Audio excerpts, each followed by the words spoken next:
사랑하는 우리 성도님들 모두 안녕하십니까? 영상을 통해 우리가 함께하는 이 새벽 기도의 시간을 통해 원근 각처에 계신 우리 성도님들에게 하나님의 말씀을 통한 크신 은혜와 위로와 또 오늘 하루를 살아갈 큰 힘 임하시기를 간절히 소망합니다. 오늘 저희가 함께 받는 하나님의 말씀은 잠언 27장 14절에서 27절의 말씀입니다. 제가 하나님의 말씀을 받들어 읽겠습니다. 이른 아침에 큰 소리로 자기 이웃을 축복하면 도리어 저주같이 여기게 되리라. 다투는 여자는 비 오는 날에 이어 떨어지는 물방울이라. 그를 제어하기가 바람을 제어하는 것 같고 오른손으로 기름을 움키는 것 같으니라. 철이 철을 날카롭게 하는 것 같이 사람이 그의 친구의 얼굴을 빛나게 하느니라. 무화과 나무를 지키는 자는 그 과실을 먹고 자기 주인에게 시중 드는 자는 영화를 얻느니라. 물에 비치면 얼굴이 서로 같은 것 같이 사람의 마음도 서로 비치느니라. 수올과 아바도는 만족함이 없고 사람의 눈도 만족함이 없느니라. 도가니로 은을, 풀무로 금을, 칭찬으로 사람을 단련하느니라. 미련한 자를 곡물과 함께 절구해 놓고 공의로 찌을지라도 그의 미련은 벗겨지지 아니하느니라. 내 양떼의 형편을 부지런히 살피며 내 소떼에게 마음을 두라. 대저 재물은 영원히 있지 못하나니 면류관이 어찌 대대에 있으랴.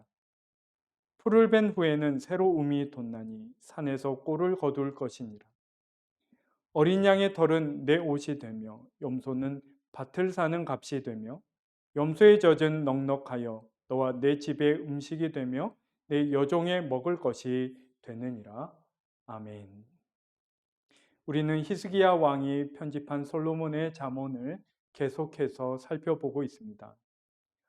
잠언은 후반부로 갈수록 마지막까지 이 경구를 잠언에 포함시킬 것인가 여부를 더 많이 검토했던 그런 경구들이 뒤로 갈수록 모여 있다. 이렇게 볼 수 있습니다. 그래서 짧은 본문 안에도 훨씬 더 많은 경구들이 나오게 되는 것이죠. 오늘 본문의 중요한 몇 가지 잠언을 살펴보고자 합니다. 오늘 본문의 첫 구절은 그 의미를 알아차리기가 조금 까다롭습니다. 14절을 보시면 이른 아침에 큰 소리로 자기 이웃을 축복하면 도리어 저주같이 여기게 되리라. 이웃을 축복하는 것은 선할 것인지인데 어쩌다 저주가 되어버린 것일까요? 이른 아침에 큰 소리로 했기 때문이죠. 진실하지 못하고 과장된 겉으로 드러나지 않는 어떤 의도가 있는 것입니다. 여러분, 기만이라고 하는 것은 결국 겉과 속이 다른 것일 것입니다. 우리가 누군가를 기만할 때 내심 속으로는 자기 중심적인 의도에서 반면에 겉은 굉장히 그럴듯하게 포장하는 것이죠. 속으로는 악한 의도를 품고 말과 행동은 굉장히 그럴듯하게 내는 것입니다. 문제는 속 생각을 드러낼 재간이 없기에 그저 그 의도를 알면서도 그 일을 당하는 사람은, 그 말과 행동을 받고 당하는 사람은 속만 끓이게 되는 것이지요. 그리고 그것이 그 사람의 마음에 맺히면 그 말과 행동이 축복이 되기보다는 저주가 되는 것입니다. 여러분, 사실 우리가 여러 사람들과 더불어 어울려 살며 이런 류의 일을 얼마나 많이 보고 또 실제로 직접 겪곤 합니까? 오늘 본문이 굉장히 많은 독립적인 잠언들을 담고 있음에도 불구하고 이 모든 잠언들을 관통하는 하나의 초점이 있다면 그것은 결국 마음에 관한 통찰일 것입니다. 여러분, 14절 말씀을 한번 다시 생각해 보시지요. 지금 이 잠언이 어떤 사람에게 주어지고 있습니까? 어떤 선하지 못한 의도를 품고 이른 아침 유난스럽게 큰 소리로 누군가를 축복했던 혹은 그렇게 하려드는 어떤 사람에게 이 잠언이 주어지고 있다. 이렇게 볼 수 있겠지요. 그렇다면 문자적으로 드러난 충고 아래 그 깊은 곳에 어떤 메시지가 담겨져 있는 것입니까? 드러나지 않는다고 해서 진실을 가릴 수는 없다. 진실함은 곧 선함의 전제 조건이다. 내 안에 진실을 가리고 기만하려 드는 성향이 뿌리 내리도록 절대로 허락하지 마라. 타인을 속이는 그 성향이 결국은 스스로를 속이게 되고 끝끝내 하나님마저 속이려 들게 할 것이다. 그러므로 먼저 스스로에게 진실하고 이웃에게 진실할 때 또한 하나님 앞에서 진실할 수 있다. 이러한 메시지가 담겨 있는 것이 아니겠습니까? 두 번째로 14절과 15절은 겉으로 보면 다투는 여성들에게 주어진 것처럼 이렇게 우리가 해석할 수 있습니다. 15절을 보시면 다투는 여자는 비 오는 날에 이어 떨어지는 물방울이라. 여러분, 여성을 가리키고 있는 이 구절들에 대해서는 우리가 특별히 공신력 있는 주석을 참조할 필요가 있겠습니다. 제가 이 구절을 주석한 한 주석을 인용해 보도록 하겠습니다. 이 구절들을 여자의 보편적인 특징으로 해석할 수는 없다. 다투는 여자가 있다면 다투는 남자도 있기 마련이다. 낯선 남자가 있다면 낯선 여자가 있기 때문이다. 다만 고대 사회에서 읽고 쓰는 능력이 일반적으로 여성보다 남성에게 속한 일이었기에 남자보다 여자의 문제점이 과도하게 지적받는 것은 당시의 엄연한 현실이다. 이 마지막 부분이 무엇을 얘기하는 것입니까? 이 잠언이 저술되고 편집된 그 시기에 여성들이 상대적으로 교육의 기회를 훨씬 덜 이렇게 제공받았기 때문에 여성들의 그 문맹률이 훨씬 높았다는 것이죠. 그 말은 곧 우리가 읽는 이 잠언이 어떤 면에선 남성 주도적으로 또 그런 만큼 남성 중심적으로 저술됐고 편집됐고 그 내용이 되어 있었기에 이것이 이렇게 어떤 면에선 그 내용도 이렇게 남성 편향적인 그래서 우리가 이 글을 현대적으로 해석할 땐 어떻게 잘 읽어내야 한다라는 것입니까?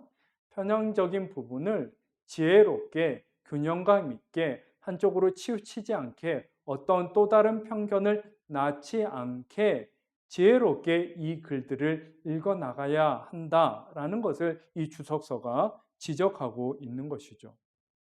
여러분, 저는 우리 성도님들이 이를테면 부부싸움을 하시면서 이 구절들을 인용하면서 남성교우이신 분이 여성교우이신 분에게 말씀을 문자적으로 갖다 댄다든지 그렇게 하실 거라고는 결코 생각하지 않습니다.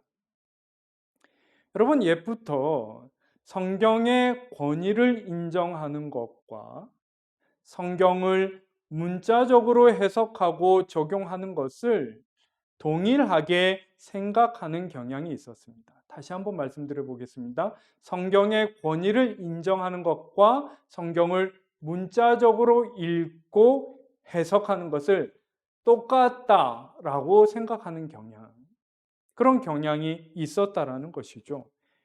예를 들어 15절을 읽으며 다투는 여자는 비 오는 날에 이어 떨어지는 물방울과 같다. 끊임없이 이제 그 어떤 불명, 불판, 불평, 그 다음에 이렇게 그 비난을 끊임없이 이 빗방울처럼 쏟아낸다는 그런 의미이지 않습니까? 그런데 이 구절에서 여자는 이러면서 이제 한 남성이 어떤 갈등이 있을 때에 쌍방 간의 책임이 있음에도 불구하고 보라고 잠언 27장 15절에 이렇게 되어 있잖아요. 여자가 말이야 이러면서. 예. 이것은 굉장히 적절하지 못하다라는 것이죠. 이것이 이를테면 성경을 문자적으로 읽고 적용하는 가장 이렇게 비근한 예라고 할 수 있는 것입니다. 그런데 그것을 마치 성경의 권위를 존중하는 것처럼 그렇게 여기고 주장해선 안 된다라는 것이죠. 여러분, 언제나 그 의도를 살피는 것이 중요합니다. 문자적으로 성경을 인용할 때 우리가 범할 수 있는 잘못은 무엇입니까? 그 성경이 비추고 있는 자신의 부족함을 헤아리고 타인에 대한 배려를 생략한 채 그것으로 대체해버리는, 상황을 어떻게든 자신에게 유리하게 가져가려는 그런 의도가 성경을 문자적으로 적용하는 그 행위 아래에 있다라는 것이죠. 그러면 정작 그 말씀을 우리가 진실하게 받을 때 어떤 일이 우리 안에 일어나야겠습니까? 그 말씀을 거울 삼아 우리 안에 그런 의도를 성찰할 수 있어야 하는 것이죠. 성찰해 봐야 하는 것입니다. 만약 그렇다면 그것은 영적 기만이며 성경을 문자적으로 적용함으로 실상 그 말씀을 정면으로 거스르게 되는 것이기 때문이죠. 특별히 오늘 본문 안에는 진실한 마음과 마음이 이어져 나누는 복된 교감에 대한 깊고 아름다운 말씀들이 포함되어 있습니다. 17절 말씀을 보시면 철이 철을 날카롭게 하는 것 같이 사람이 그의 친구의 얼굴을 빛나게 하느니라. 철과 철이 부딪혀서 서로를 연마하는 것이죠. 철에 본래 주어진 그 존재 이유를 더욱 빛나게 하는 것입니다. 한 사람이 다른 사람에게 그와 같은 동일한 역할을 할 수 있다라고 말하는 것이죠. 여러분, 이어서 19절을 보시면 더욱 깊고 섬세한 진실을 드러내고 있습니다. 물에 비치면 얼굴이 서로 같은 것 같이 사람의 마음도 서로 비치느니라. 근본적으로 물에 반사된 얼굴은 나의 얼굴이죠. 그런데 한 사람에게 있어서 다른 사람의 마음이 나의 마음을 비춰내는 그 물과 같은, 거울과 같은 그런 역할을 할 수 있다라는 것입니다. 다른 사람의 마음에 내 마음이 지금 비치는 것이죠. 여러분, 가장 개인적인 것이 가장 보편적이다라는 말이 있습니다. 가장 개인적인 것이, 가장 사사로운 것이 실상 가장 일반적이고 보편적인 것이다 라고 하는 것이죠. 사람에게 있어서 다른 사람의 마음을 깊이 들여다보면 한 사람이 그럴 때에 우리가 경험하게 되는 것이 있는데 깊은 공감이 일어나는 것이죠. 어떤 이 사람의 타인의 정서와 그가 가진 고민이 내게도 있음을, 내게도 똑같이 있다는 것을 우리가 이렇게 자각하게 되는 그런 순간이 있다라는 것입니다. 여러분, 우리가 타인과의 진정한 공감을 할 수 있는 그 비결이 사실은 근본적으로 어디에 있겠습니까? 가장 깊은 곳에서는 모든 사람이 공유하는 어떤 깊고 아련한 정서와 생각이 있기 때문이죠. 물에 비치면 얼굴이 서로 같은 것 같이 사람의 마음도 서로 비치느니라 하는 잠언이 말하고자 하는 바는 거울이 맑을수록 그것을 있는 그대로 비춰내듯 한편으로 다른 사람의 마음을 맑게 비춰내고 다른 한편으로는 그 사람의 마음을 통해 자신의 마음도 진실히 돌아보라 하는 그런 의미가 아니겠습니까? 끝으로 21절을 보시면 도가니로 은을, 풀무로 금을, 칭찬으로 사람을 단련하느니라 하였습니다. 여러분, 칭찬이란 무엇입니까? 영어 성경을 보면 이 칭찬을 praise라는 단어를 사용하고 있습니다. 우리가 이 praise라는 이 단어를 흔히 찬양, 이라고 해석하는데 이 칭찬이 바로 그 단어라는 것이죠. 여러분, 우리가 하나님을 찬양한다 할 때 그것이 무엇을 의미합니까? 그 찬양의 대상이 되는 존재 자체를 깊이 깊이 긍정하고 수용하는 행위가 바로 찬양이죠. 하나님 자신의 계심을 우러러보며 그 존재 자체를 기뻐하고 높이는 것, 그것이 바로 하나님 찬양의 의미인 것이죠. 그런데 오늘 본문은 우리에게 뭐라 말씀하고 있습니까?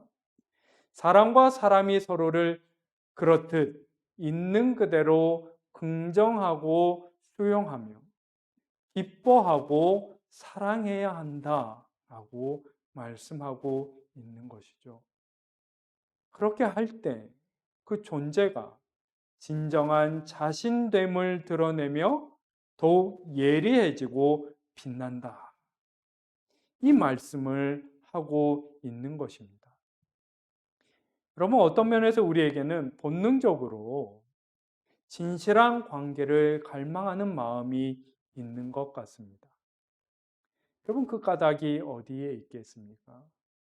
타인을 통해 내가 있는 그대로 긍정받고 있는 그대로 받아들여질 때 우리의 드러나는 이러저러한 한계와 연약함이 있음에도 불구하고 오롯이 나됨을 내가 지탱할 수 있으며 어떤 면에서 더 나다운 나 자신으로 무르익어 갈 수 있기 때문이 아니겠습니까? 오늘 본문은 우리 모두에게 그 진실한 관계를 위해 먼저 스스로 진실하라 이렇게 충고하고 있습니다. 영적 기만을 분별하고 사람 앞에 진실함으로 하나님 앞에 진실함을 드러내며 하나님 앞에서 진실함으로 서로 간에 더욱 진실해지는 저와 여러분이 될 수 있기를 간절히 소망합니다. 기도드리겠습니다. 우리의 중심을 살피시는 하나님 아버지, 우리가 때때로 사람에게 그러하듯 하나님을 기만할 수 있는 것처럼 여기지 아니하도록 늘 하나님 앞에 자신의 마음을 진실히 돌아보고 흐림이 없이 맑음 가운데 하나님을 대하는 저희들 되게 하여 주시옵소서. 우리가 세상 가운데 또 친밀히 맺고 있는 그 모든 관계가 하나님 안에서 우리에게 허락하신 축복임을 기억하며 그 모든 관계에 진실이 임하는 저희들 되게 하여 주시옵고 서로가 서로에게 전하는 그 진실함이 서로를 더욱 아름답게 빚어가며 빛나게 할 수 있는 은혜의 통로 될 수 있도록 주님 우리의 마음을 주장하시고 이끌어 주옵소서. 안팎으로 어려운 상황 가운데 그 마음이 심히 고단하고 다친 주의 백성들, 이 영암의 권속들 기억하여 주시사 주님만이 주실 수 있는 하늘 위로와 평안을 내려 주시옵고 특별히 그 건강을 눈동자같이 지켜 보호하여 주셔서 하나님의 은혜를 힘입어 하나님과 동행하는 삶의 그 풍성함과 복됨을 누리는 모든 영암의 권속들 되게 하여 주옵소서. 감사드리며 귀하신 예수 그리스도의 이름으로 기도하옵나이다. 아멘.